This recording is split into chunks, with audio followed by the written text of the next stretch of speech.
result. All right. Okay, moving on now.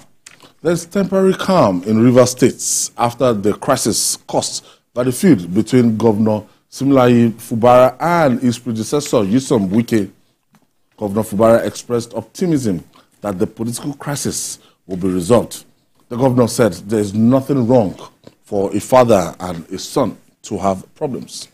Meanwhile, the People's Democratic Party PDP Governors Forum urged gladiators in the political crisis to sheath their sword and resort to peaceful resolution of the contending issue. The governors also commended President Bola Tinubu for his intervention in the crisis. Let's hear from Governor Fubara and Governor Wike. Former governor. For our dear state, I know a few things must have going on, and everybody is wondering what is happening, what is not happening. We're okay. There is no problem. If we have an internal issue, it will be resolved, and everything will go back to normal. There is nothing wrong if a father and a son has a problem, if there is any problem. But I don't think there is anything, whatever it is, I will definitely resolve. You cannot walk and people begin to bring enemies, those who fought you. When you are struggling for the person to be in office, nobody does that. Even if you go and say, oh, I heard they said, oh, I gave a limit of how much you can use. All those things are, I want 25%. I mean, such a ridiculous. I'm not a political ingrate. I will do what is right and not to bother. President is our father. He has spoken. We'll see where it takes us.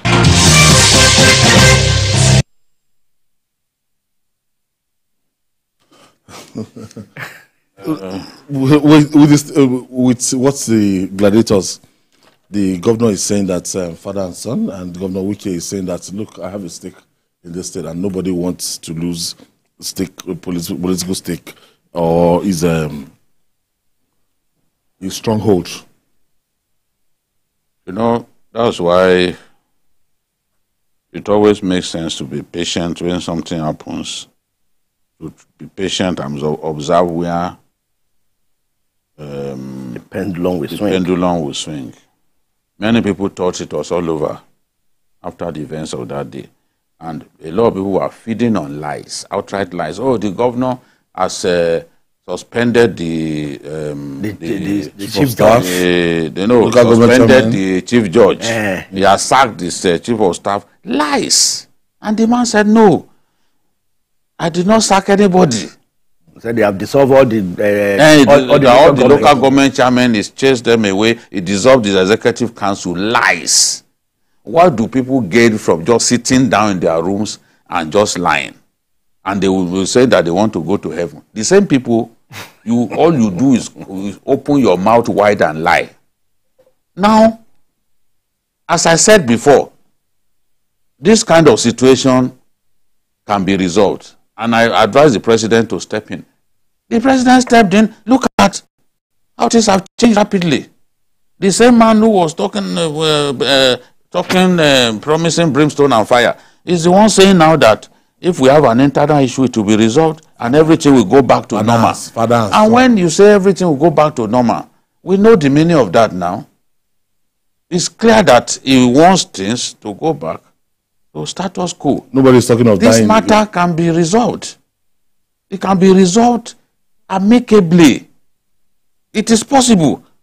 There is no way. I've been told that the governor was meeting with some enemies of his godfather.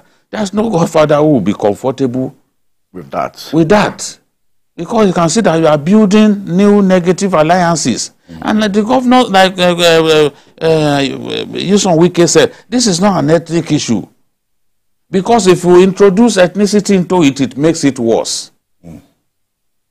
The Jaws had long wanted to be governor of River States. There are other tribes, and you are not a majority tribe.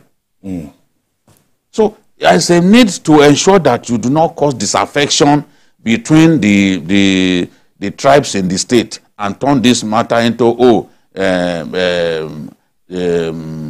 Ijos versus Ikwere. That's not what we want to see. We want to see development. Build on the success of your former boss. Now, I'm happy about what the governors of the PDP are doing. They too waded in, and they've been full of praise for the president. Look at what the governor of Bauchi said.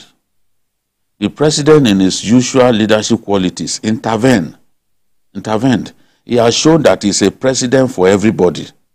On behalf of the governors in the states controlled by the PDP, I extolled the qualities of Mr. President. I congratulated him and expressed appreciation that PDP governors that had gone through tribunals emerged victorious. We know that's leadership. There is professionalism in the conduct and the way and manner the judiciary is working under his leadership. This is a statement that is really pregnant. What they are saying here is that contrary to what some are saying. To what article said. Yes, that's where I'm going. Yes. Some of them claim that the ruling party had the judiciary in its pocket. And look at Bala saying, look, all of us governors, we have won at the tribunal that this is leader, because there is no evidence that the president has been breathing down the neck of the judiciary and insisting, give me this state, give me that state, give me this state. Just yesterday, the president's party lost a senatorial position in Kogi. Yes. Apoti Natasha. Natasha Dragon. defeated APC. my friend APC. Ohere. And heavens did not fall. Heaven didn't fall. What usually happens is when it doesn't go their way, they will call the judiciary names. That's how they behave. We call the judiciary names. The same article who kept defeating Obasanjo in court. You know, Baba Afebala was his lawyer. He kept defeating Obasanjo. Kept defeating Obasanjo, giving Obasanjo a bloody nose in the judiciary. Is the one now calling judiciary names. Look at Bode George. Bode George was jailed. The same judiciary jailed by Justice Oyewole. The same judiciary brought him out. Yes. He is calling the Supreme Court rubbish. He's calling the judgment of Supreme Court. He has forgotten yesterday. The man who told us that he will leave Nigeria if somebody won. He's reluctant to leave our country. Even Atiku is not leaving again. He said he's staying. No, that staying, you see, when I'm going nowhere, he's pregnant with me. I'm not quitting politics. That's what it means. I know. Understand? Yeah. That's what he's saying. This is not a Dubai matter. People should understand that that's what he's saying. You know, interpretative journalism. I'm still here, man. That's what Bayo Anonuga and Co taught us now. He knew what he was saying. What he's saying is that he's telling the PDP governors that no chance for you guys. So I'm going. At 81, I'm going to run again. In 4 years. It's just like what Kollington, you know that Kollington. Kebesi wa nẹ́yìn alágbàdo mi ò tí ì lọ. Kollington Ayinla. You see, because people try to retire you before your time, and he say no, I'm still here. So he's sending a message to the likes of Bala and others still in the PDP that you guys, no vacancy here. I'm here. Even like, at 81, the born candidate. So by 81, it will be 81 in by 2027. 2027. Yeah. But no, it looks like he will still contest. He will run, the way he spoke. You know, he will run at 80. He said this phase of the work is done. You know, everybody knows, because after the Supreme Court, where is the thing go again, except to God. Now he's saying this phase of the work is done. But if you think I'm going anywhere, I'm not going anywhere. He's saying that he's not quitting. Link it together. Because it's not a matter of that I'm not going to Dubai. Nobody can stop him from going to Dubai. The governors of People's Democratic Party will be looking at him. Encouraging. Did they not look at him all this year? I commend the governors led by Bala. And you know, Bala made a statement which Jide reiterated, saying that, I mean, giving kudos to to the president, to President Tinubu, and the judiciary. Yes. And no wonder none of the governors were present where Atiku gave his valedictory speech on Monday. It's not a valedictory speech. It's going nowhere. He has told you. Which speech do we call that? You see, you announced a speech. I thought he was going to say, well, congratulations, I've accepted this. No. I'm waiting for his younger brother, Peter Obi, to come with his own. Because he's thinking of what to say. He's thinking of what to So, I mean, by the time he comes back, he's going to. Now, on this Rivers matter, those who are telling Governor Siminalayi Fubara to act like Udom Emmanuel and some other governors, he should listen to them less, because you must understand the kind of person Wike is. He should go and watch that tape again of Peter Payoshe warning him that you know the kind of people you pick your battles with. Because you are an accountant general, you are not even in the political cycle. He brought you and made you governor. No doubt about that. Wike did all the campaign. How were those people when they were picking you? There could be exceptions to the rule in some states. But in Rivers, there are 32 lawmakers. Wike has 26 out of 32.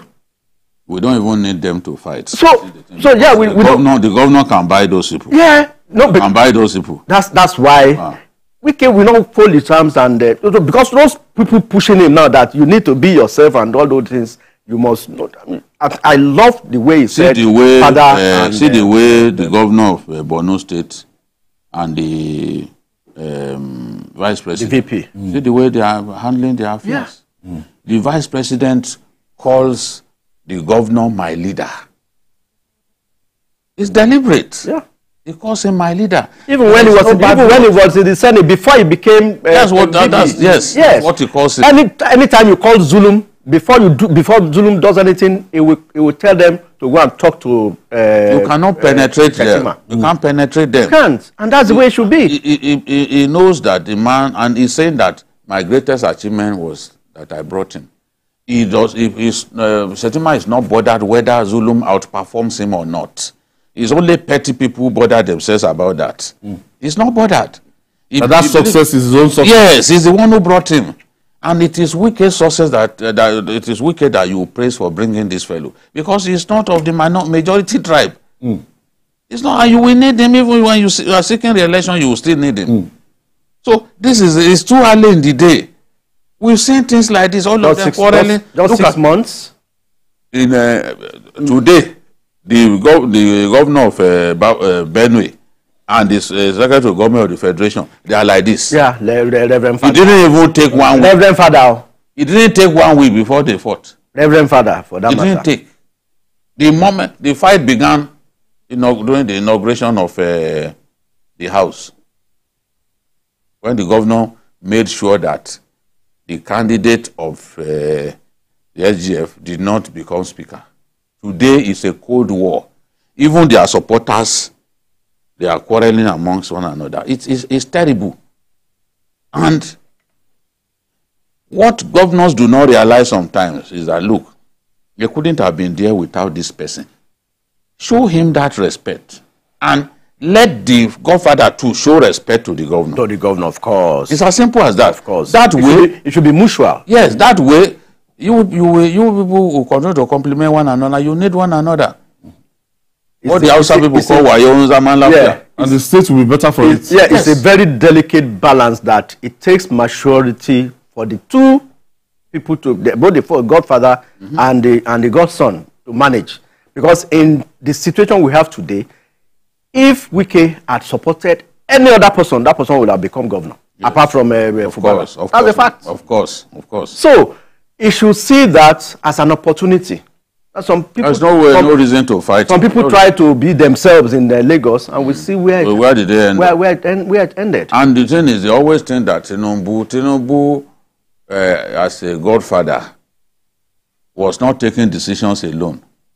We have people like those Babas, the GAC, Baba Lucy and the rest of them. You know, he deliberately brought them in, got them involved in this. They got them. They call them Governors Advisory Council. Yes, they didn't choose that name for nothing. They are there.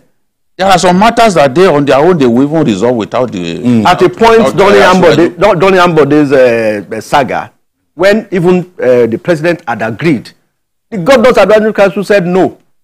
Said no. This man has crossed a particular line. Yes, they said no way. They said no way. Ashwadu was begging. At the end of the day, it's Ashwadu that everybody is blaming. Ashwadu doesn't. They didn't take decisions on his own. In fact, you know, there was a program that we did, an edition of the program, where I said, see, you are a powerful godfather to the extent that people give you support. If you allow your core loyalists to turn against you, you are no longer a godfather. And one way to do that is to ignore the agitation. They want this, they want that. You now say, okay, it is what you want that prevails. That was what Ashwaju didn't do. Look at Otogo and Kwara. People just started it from the grassroots. But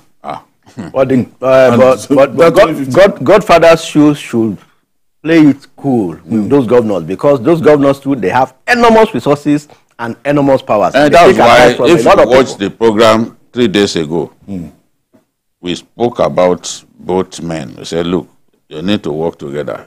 You, Wike, you don't need this fight. Yeah. You don't need this fight. Yeah. You don't need this fight, because this man will go and team up with your enemies. And before you know it, by the time he teams up with your enemies, he becomes stronger. That's it. But I believe that at the end of the day, Fubara is a gentleman, and he shows. And he knows that this man has been extremely good to him. He has to repay him. No one is saying, oh, that he must have a mind of his own. I'm sure even when Ashwaju is speaking to them, he will be speaking as a father and say, look, you don't do this, you don't do this, you, what you have done here, reverse it. This, and at the end of the day, both of them will be happy. And Wike should also show maturity, both in the way he talks and all that, because this is a different phase for him. He's been used to using power, but now you have a potentially precarious situation whereby your biggest product, because this man is his biggest political product, your biggest product now looks like he's going to turn against you. You have to manage that situation with a lot of tact, with a lot of wisdom. Otherwise, you get your fingers burnt. It's just, and we have examples. Yeah, a lot of people say, you never. Agreement is agreement. Whatever that means. Agreement